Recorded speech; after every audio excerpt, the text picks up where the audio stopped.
All right, good afternoon. This lesson we're going to review intelligence. So we started out with a little background in how intelligence testing began in the first lesson. An intelligence test is, sorry.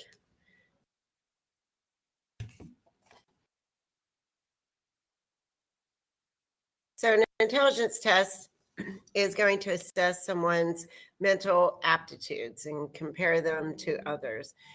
All right, so most intelligence tests do not just have specific content, like this is history, or we might see math. There's a combination of many different subjects on intelligence tests, and there's also a lot of problem solving questions. For example, you might be faced with a problem like this, and you would have to choose one of the following at the bottom, A, B, C, or D. Which one would you place in the box with the question mark?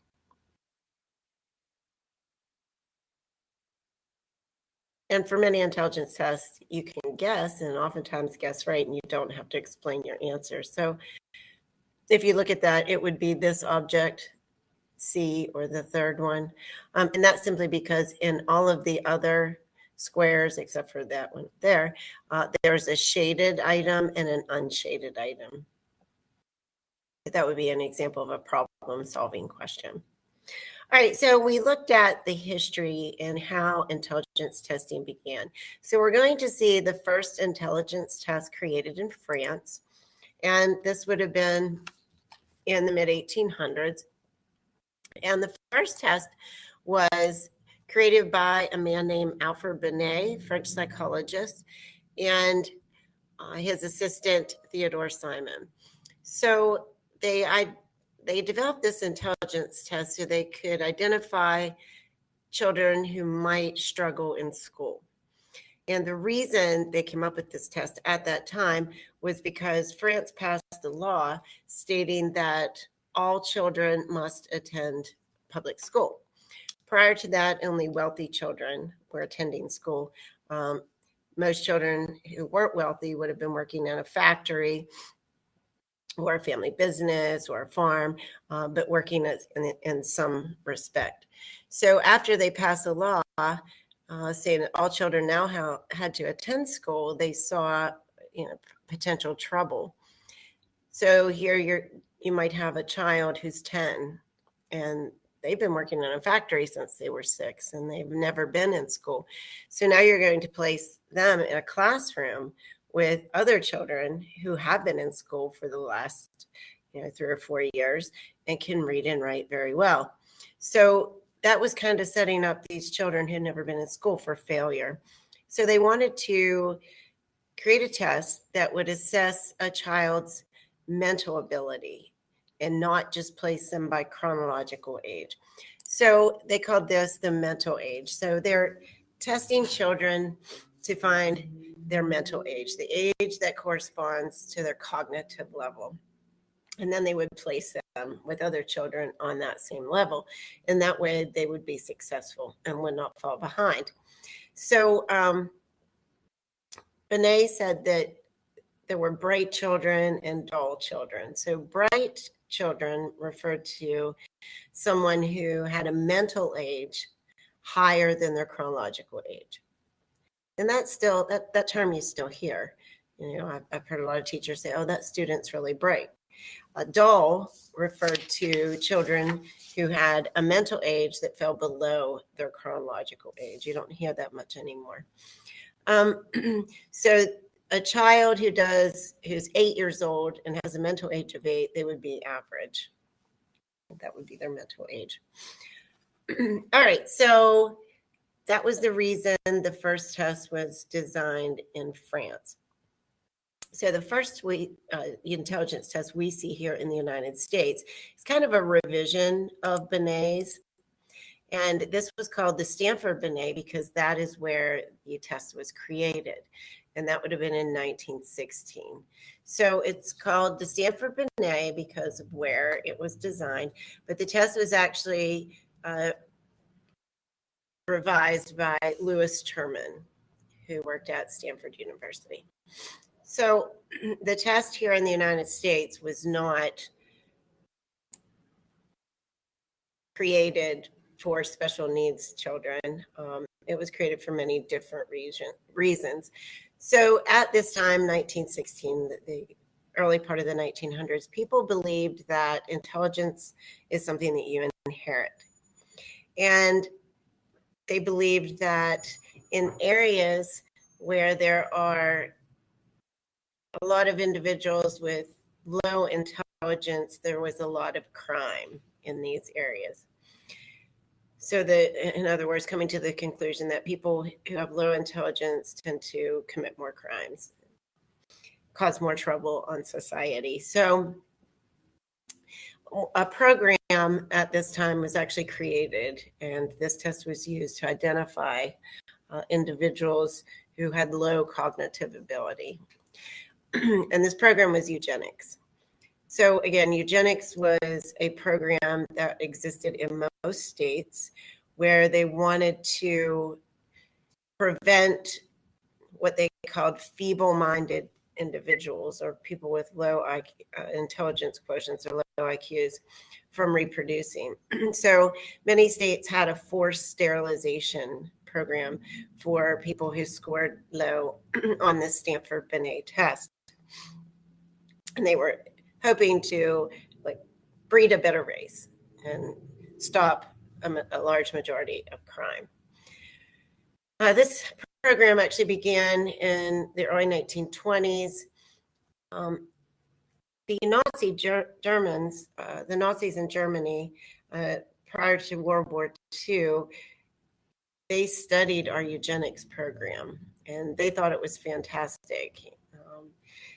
Of course, we know that they took it to the extreme with the final solution.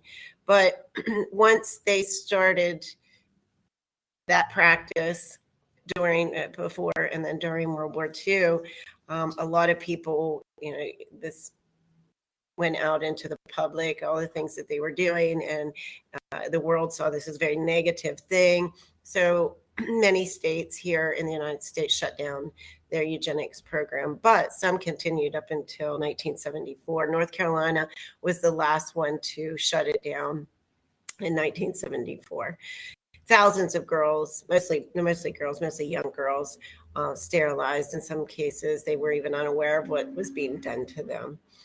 And it's not that our nation, the people in our nation didn't know what was going on. There was a poll that was released in 1933, do you support eugenics?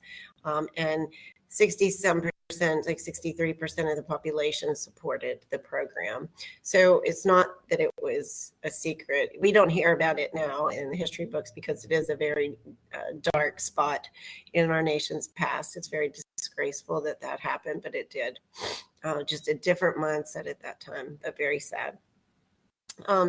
This test was also used on immigrants coming into the country. Again, at this time period, we don't like people who were different than us. We wanted people who spoke our language.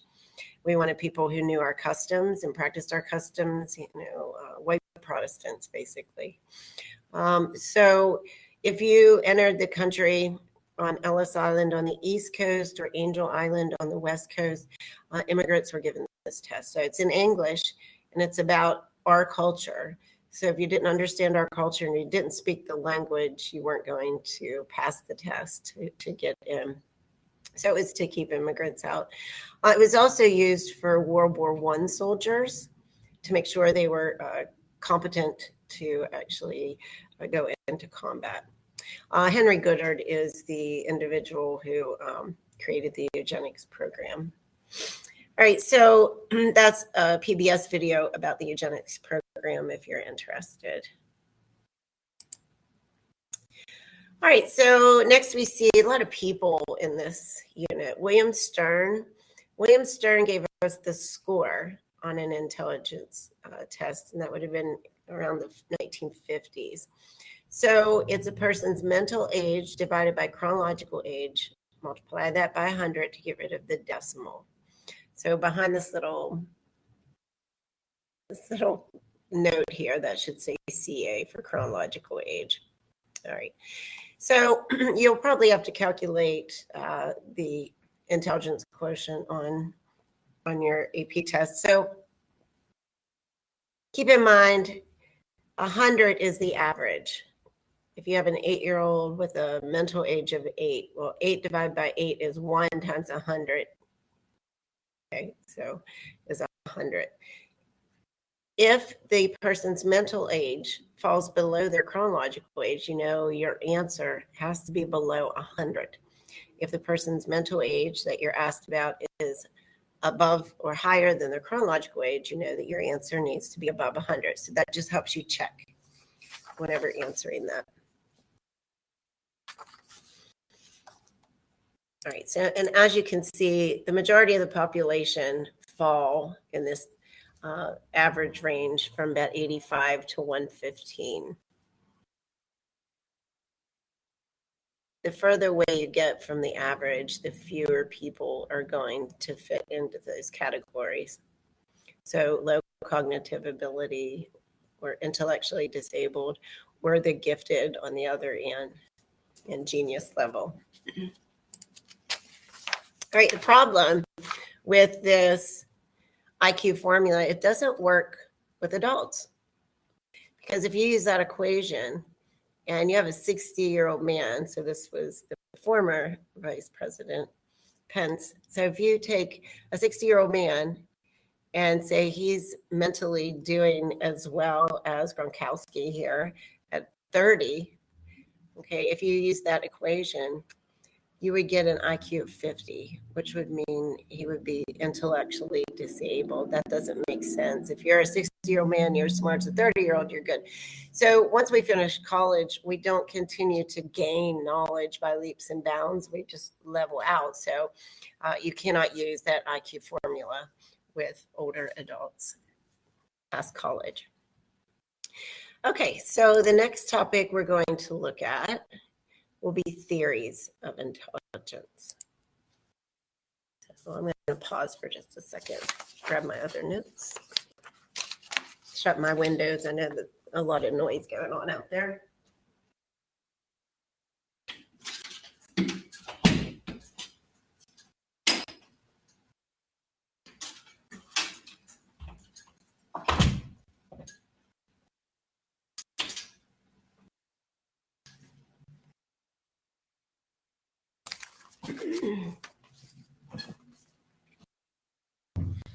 Okay, so for this next part of the lesson, we're going to look at different theories of intelligence.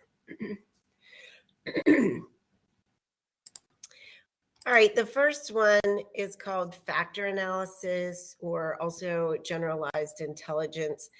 And this was created by Spearman. Again, a lot of people in this unit. So Spearman believed that if you are smart in one area, you're smart in all areas. So if you do well in math, you also excel in English. You'll also excel in art. You'll also excel in science. If you do poorly in some areas, then you do poorly in most areas. And they come to this conclusion with this theory because when people take intelligence tests, when they score well in one area on a intelligence test, they tend to score well on most areas. So that's where that comes from. So Spearman referred to people with this generalized intelligence to have the G factor. That's what this little G stands for. All right, so my example in class was Jim Halpert from The Office. He has the G factor. He excels in everything. According to me, he's funny. He's cute, he's thoughtful, loving, smart, and athletic. So he would have that G factor. All right, the second theory was proposed by Howard Gardner. So Gardner argued against Spearman's theory of a generalized intelligence. Gardner believed that we can excel in one area and lack in another. So there are multiple levels of intelligence, according to Gardner. And actually, we're going to look at 8 different levels. And he believed that you can excel in some of them and do poorly in others. And that might be true for you. You might do well in history and do really bad in math. You don't have to do well in every subject. Not everybody's excels in everything. And he used a condition, a form of autism called savant syndrome to support his theory. So with savant syndrome, you have individuals that really excel in one particular area. It's usually with numbers, calculations, or computations, or it can be the arts, drawing, or music. So they're really exceptional in this area, but they're very limited in their mental ability in other common subjects and lack common sense or practical knowledge. So I have a picture up here. This is a picture from a movie, Rain Man. So in the movie, Raymond, Dustin Hoffman here, his name was Raymond. His younger brother, Tom Cruise, couldn't pronounce his name. There's a big age difference here. So he called him Rain Man. That's where the movie comes from instead of Raymond. Anyway, Raymond here, he has savant syndrome, and his parents found it difficult to take care of him. So they put him in an institution. So when his parents pass away, his younger brother decides that he wants to go and take Raymond out of the mental institution. So he goes and picks him up, and this is like the 1950s. Very little is known about autism or any form of autism at the time. So he doesn't really understand what's going on with his brother's brother, lacks common knowledge. People with savant are very particular and precise. They like regularity and consistency, and they get upset if they don't get that. But after he takes him out, they're, stop at a diner, and the waitress drops toothpicks on the floor, and he just looks at them and knows exactly how many there are. He read the phone book up to like G in the location that they were in the night before they get to the diner. So he looks at the waitress's name tag and reads her name and tells her phone number, because they did that. They're really, really good with numbers. He did well with computation. But lacks in common knowledge. When they asked him, how much a candy bar costs, he said $1. How much does a compact car cost? Maybe $1. Lacking in practical knowledge. All right, so Gardner believed that we have 8 different levels of intelligence, and they can be independent from one another. You can do well in one and not in another. First of all, linguistic. This would be excelling in verbal ability, being able to communicate your thoughts really well with others. So you might do well in English and be journalism. Logical, mathematical, this is being able to look at cause and effect and solve equations. These would be your scientists and your mathematicians. Spatial, being good at recognizing depth and distance. A surveyor would need, a pilot would need good spatial intelligence. Some people lack that. Sometimes I have trouble with that, trying to figure out to fit properly into a parking spot. I'm usually too far to one side or the other. Musical intelligence. These are people who just, music comes natural to them. They recognize different pitches and tones. And it's not that they like music, but they describe it as music being a part of them. Body kinesthetic. This would be having good eye-hand coordination. So athletes, dancers, you'd want your surgeon to have good body kinesthetic sense. Interpersonal is understanding your own thoughts and feelings and being able to communicate how you feel. So a therapist, a clergy, a journalist, an author would have good interpersonal intelligence. Interpersonal, that's being able to relate to others, understand others' emotions, and do very well interacting socially. So salesmen, politicians need this. Teachers would have to have good interpersonal intelligence. Naturalists, these are people who just like things and understand things in nature really well, whether it's rock formations or the astrology, botany, different classifications of animals. All right, so those are the 8 different levels, and you can excel in one or two and do poorly in others.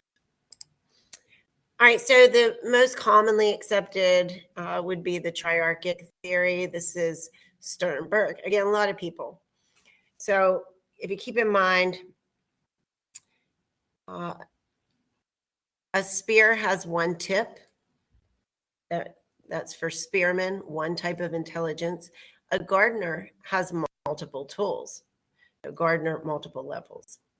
I don't have anything fancy for Sternberg, but Sternberg believed we have 3 levels of intelligence. First of all, analytical would be your academic, reading, writing, and arithmetic.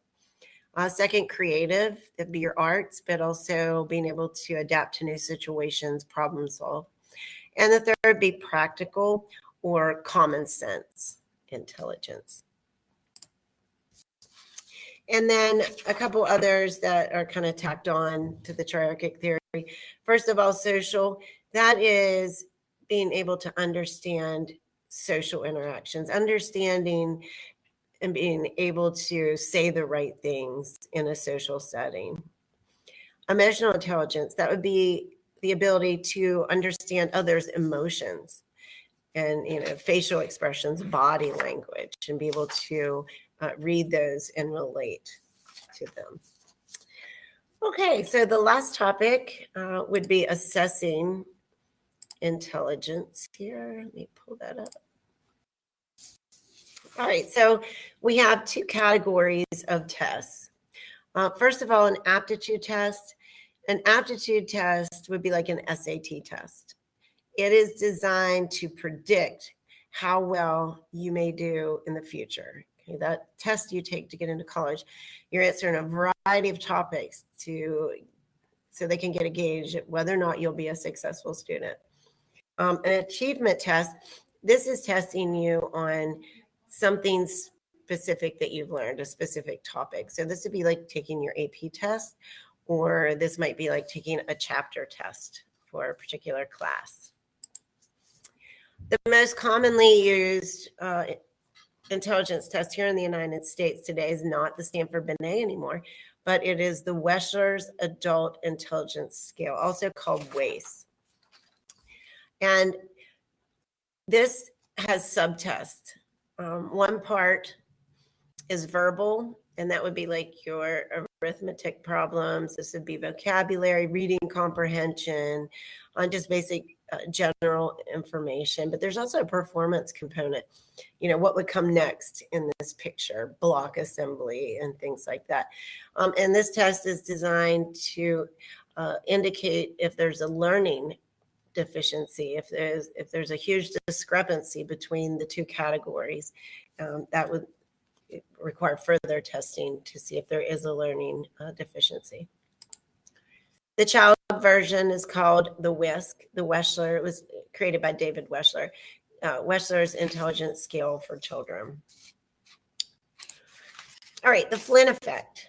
Ever since intelligence tests came out, with the exceptions of a few slight dips, and this is up to 1990, but they continue to go up. But Flynn was the person who identified this. From the beginning to the onset of intelligence testing, intelligence test scores have tend to been going up ever since.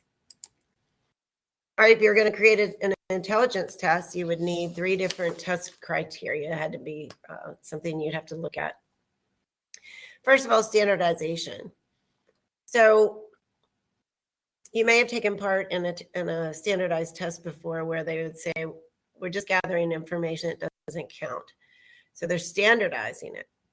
You give the test to a large group of people, that's pre-testing. And then you find out what's the average. so that you know how to score future people who take it. And that's how they come up with what passes and what doesn't. They pre-test first. That gives you baseline data that you can compare future scores to. All right, the second test criteria, reliability, that just simply means that in order for the test to be reliable, you want to eliminate the guess factor. So you might have taken tests before and you're like, they asked that question earlier, or they asked the question about the same term, but revised it a little bit.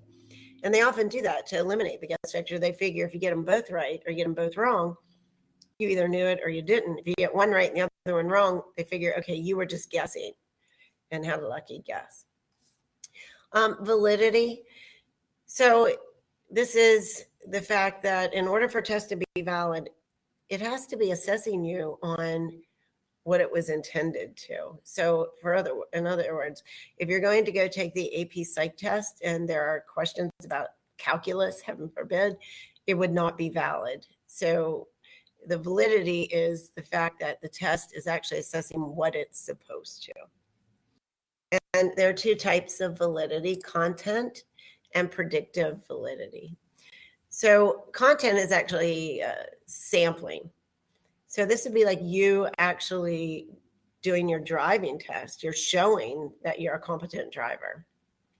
If you were in school to be a chef, this would be you preparing a meal. So predictive validity, this is it's a test predicting how well you do in that particular subject. So that would be like your written exam for your driver's license. You answer questions and they say, okay, well, they passed. It looks like they're going to be a good driver. So. All right, so that finishes everything with intelligence. I'm still going to be on here for about another, I'm going to quit recording, but I'll be on here for about another half hour. I recommend you go and, for those of you who are here, go and try and answer some of the questions in the review book and let me know if you have any questions about any of those. All right, and I will see you all tomorrow. Have a good evening.